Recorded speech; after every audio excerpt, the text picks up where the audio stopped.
What's up, man? Man, look, there's a lot of damage control going on, man, around here.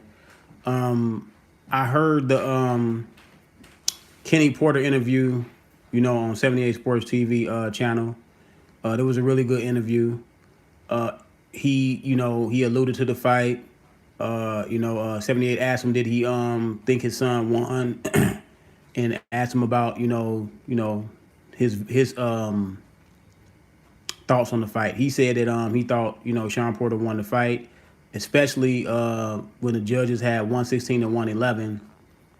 Like me, he's just like me. I didn't have any one of these fighters winning by 4 rounds. I picked Shawn Porter to win the fight before the fight. I thought Shawn Porter won the fight. I didn't think he won by 4 rounds. Now I thought he was up by 4 rounds before the knockdown. Then when he got knocked down, it was Errol Spence automatically get 2 points, and then I gave Shawn Porter the 10th round. I mean, not the 10th round. I gave Shawn Porter the 12th round. So I had Shawn Porter winning. I think my scorecards came out 8-5. I gave because Errol Spence gets a an extra point for the knockdown. I had to look at my scorecard again. It's just I had to look at it again. But anyway, I had Shawn Porter winning the fight by 3 rounds. But there's no way that the judge's scorecard should have been 116, 111 in Shawn Porter's favor. And I thought Shawn Porter threw more and landed more. I believe the copy box had Errol Spence landing more. I think it had Shawn Porter throwing more. I'm not really sure. I know I've seen it, but I'm not really. I think it was one or the other. One of them had the most thrown. One of them had the most landed. I thought Shawn Porter landed and threw more, to be honest with you. But I don't really go by copy bots, man. Some people lean on copy bots. Copy bots can be misguided. Even during the fight, when you seen the copy box stats on there, when Shawn Porter was landing punches, it didn't count. They just wasn't counting. So like I said, Kenny Porter, and he brought up the low blows. Now, like I said, doing my first video after the my post fight video after the fight, immediately after the fight, I'm not going to get on here and cry about low blows because that's up to the referee discretion to go in there and rectify that. Yeah, he did warn Earl Spence once. I believe he only warned him once. He should have warned him more than once. You can make a case that Shawn Porter trunks was a little too high.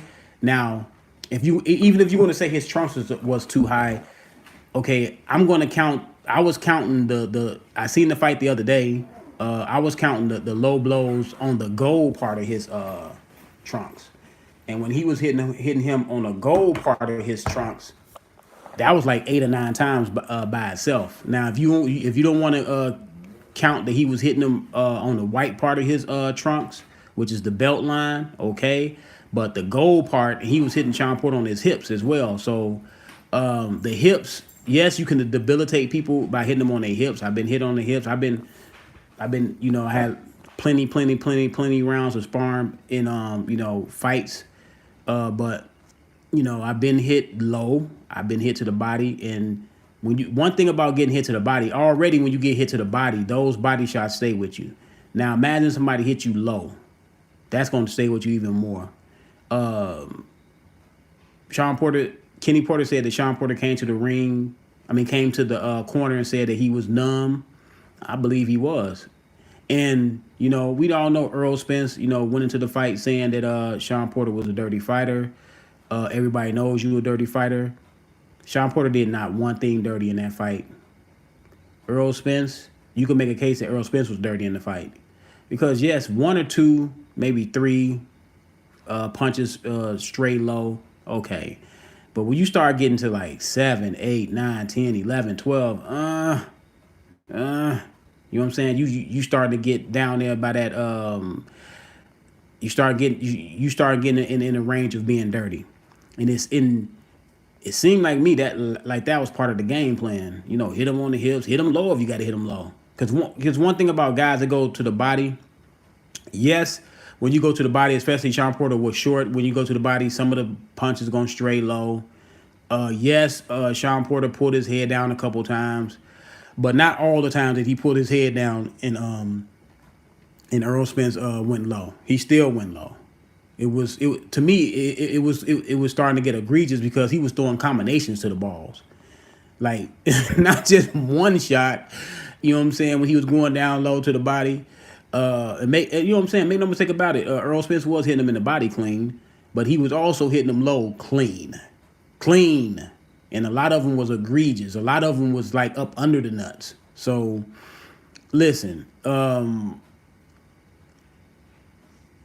lot of boxing fans are fickle, right?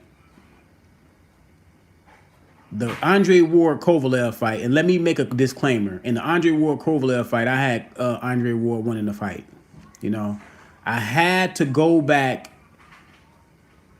you know what I'm saying, on that and say, no, Kovalev won the fight.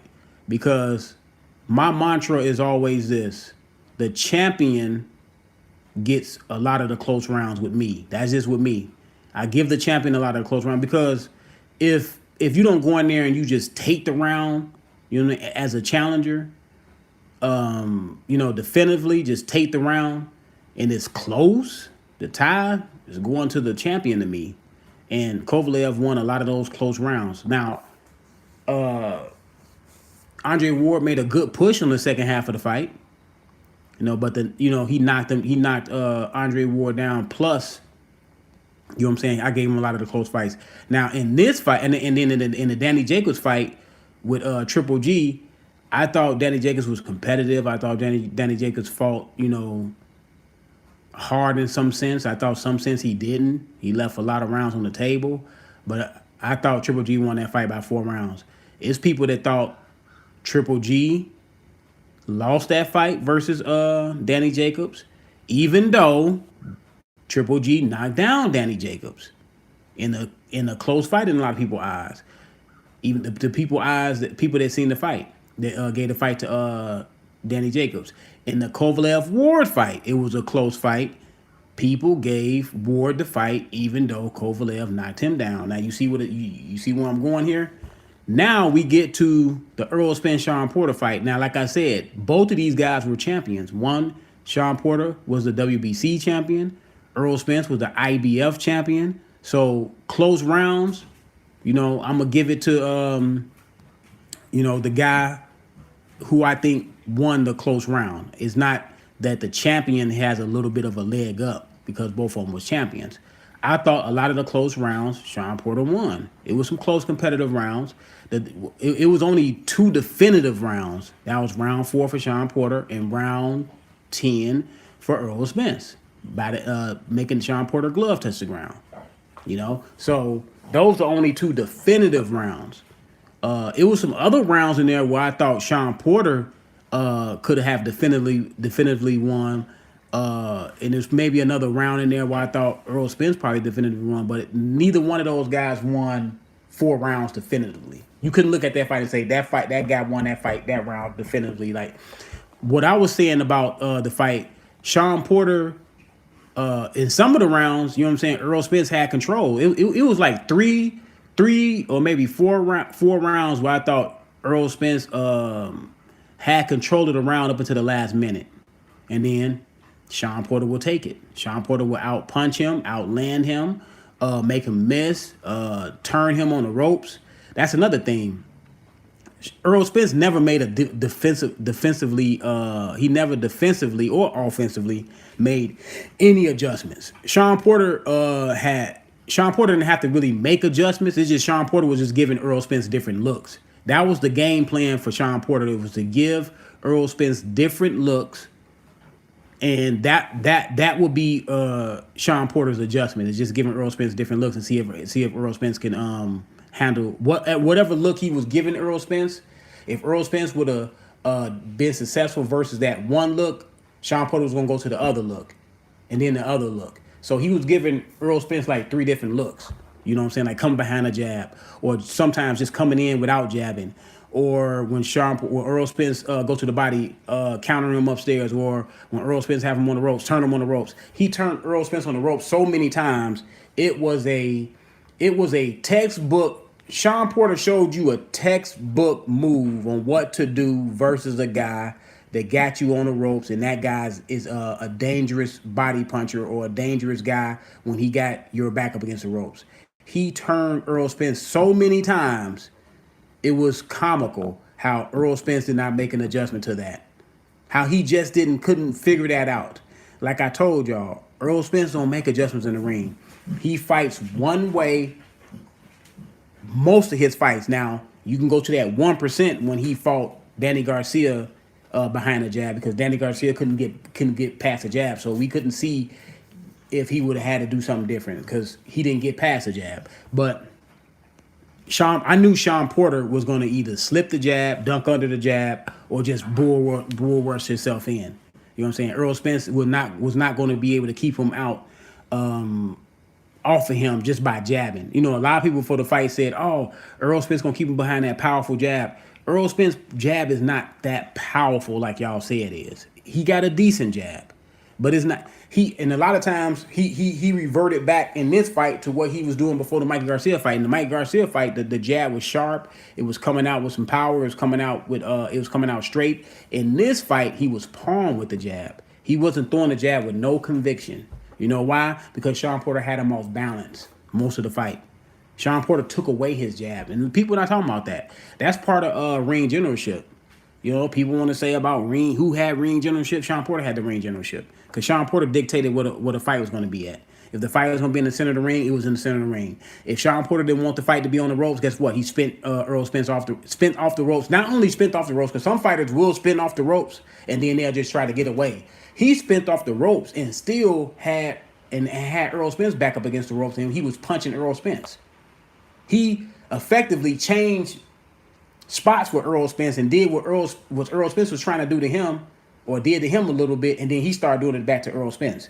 That's why I'm telling y'all, this man won this fight, okay? We all know Errol Spence was the house fighter. People say, "Oh, why are you saying he's the house fighter? They both fight under PPC." Errol Spence is the fighter that they were pushing. They're pushing Errol Spence, so Errol Spence is the house fighter. Errol Spence's name was on the marquee first. Errol Spence. Errol Spence came out second. You know what I'm saying? Shawn Porter came out first. Errol Spence is the marquee. So if you had Kovalev beating Ward, and if you had Danny Jacobs beating Triple G, then that means you had Shawn Porter beating Errol Spence. Or either you was just lying about them other two fights. You had to be lying about them other two fights. Now, we know, some people revealed themselves. When Andre Ward said that Deontay Wilder did not want those problems again with Fury, and people didn't like how he what he said, what did everybody say? "Oh man, see, we were with you with the Kovalev fight. You really lost that fight." See, 3 years after the fact, you know what I'm saying, people want to start telling the truth. "Oh, you know what I'm saying, we were with you, man, but in a sense, since you want to say this about Wilder, I'm gonna tell you that you really didn't win a Kovalev fight," when we all know that he didn't win a Kovalev fight. Even I had to go back and say, yeah, he didn't win that fight, man. You know what I'm saying? It's just, you just wanted Ward to win. You just wanted Ward. I just wanted Ward to win. You know what I'm saying? And then you kind of give him that round. You know what I'm saying? You can say, okay, he competed in that round. Okay, that's his round. I got a excuse to give him the round.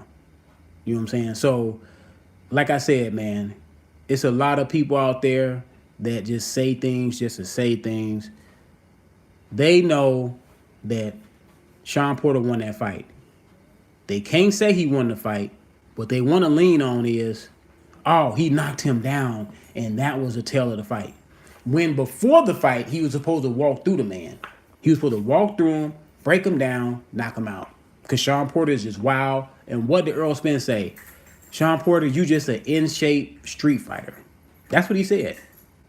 So y'all tell me what level Errol Spence is on. Because if he let an in-shape street fighter, this is what he said out his mouth, and he was serious about this. This wasn't tongue in cheek. He wasn't laughing about it. He had a serious face. He said, Shawn Porter, you're just an in-shape street fighter. So you let an in-shape street fighter come in there in your domain, according to you, that don't have no skills, because you said Shawn Porter don't have no skills either. I told y'all I'm not a big fan of Shawn Porter's style, but it works for him. Shawn Porter is skillful. He's just not what your eyes is used to seeing skillful. You know what I'm saying? So he's not textbook skillful, but he's skillful in what he does because he have to. These fights have to be competitive for some reason. Yes, he has heart. Yes, he has determination. Yes, he has grit. Yes, he has tremendous stamina. But he has more than that. You got to land punches. You got to be able to land punches on guys. You gonna tell me it wasn't skillful that he took away Errol Spence's jab? You gonna tell me it wasn't skillful that he turned Errol Spence on the ropes? Every time, just about every time, like 99% of the time that Errol Spence had him on the ropes, he turned Errol Spence on the ropes. That's skill, man. We may not like sometimes a lot of times when Shawn Porter windmill his punches, that he does throw wild punches and he misses wild. He missed wild in this fight, but it works for him. And one thing I always said about Shawn Porter, he fights everybody. Now he fought Danny, he's fought Keith Thurman, and he's fought Errol Spence. Now they talking about him. His father said they would love the Crawford fight, but they want the rematch with Errol Spence. I see where he's coming from. That man had a belt just like Errol Spence had a belt. The fight was close. You know what I'm saying? A lot of people had Shawn Porter winning. Some people had Errol Spence winning. But the most I've been seeing, people had Shawn Porter winning. They have to run that back immediately. Now I know Danny Garcia got in the ring. People want to see the Danny Garcia. I want to see the Danny Garcia fight too. But I believe Shawn Porter deserves a rematch. I know Shady Slim said that Shawn Porter can't win on the scorecards. I kind of agree with him, but that's not a reason why Shawn Porter shouldn't get a rematch, because you don't think he can, or I don't think he can win on the scorecards. Because if you look at the scorecards, if Shawn Porter would have knocked down Errol Spence, Shawn Porter still would have lost the fight. Or it would have been a draw. He wouldn't have won the fight. Even with me having him up by 4 rounds, if he'd have knocked Errol Spence, I'm telling you right now, the way the scorecard was going, Shawn Porter was not going to walk out of there with a win unless he knocked out Errol Spence. He would have had to knock out Errol Spence or knock down Errol Spence 3 or 4 times. Then he would have won. He would have won, but he would have won 115 and 113. I'm just gonna be honest with y'all. It's like the judges' scorecards was already filled out, or their minds was already made up before the fight, man. The judge that I believe a judge had Shawn Porter winning 115 or 113 or somewhere up in there. That was the real scorecard. That was closer to my scorecard. But let me know what y'all think, man. Who came up in here? Shawn Porter took away Spence jab. Yeah, he took away Spence jab. Porter was this.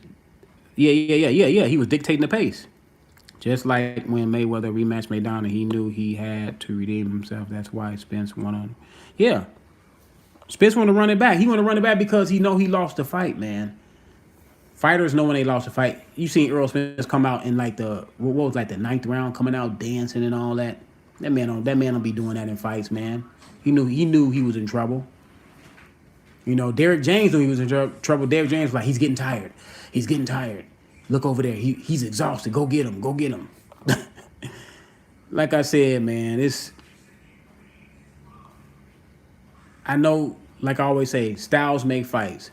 But the things that Shawn Porter was doing against him, Terence Crawford is not going to run through Errol Spence, because Errol Spence is the guy. You know, he's strong, he's tough.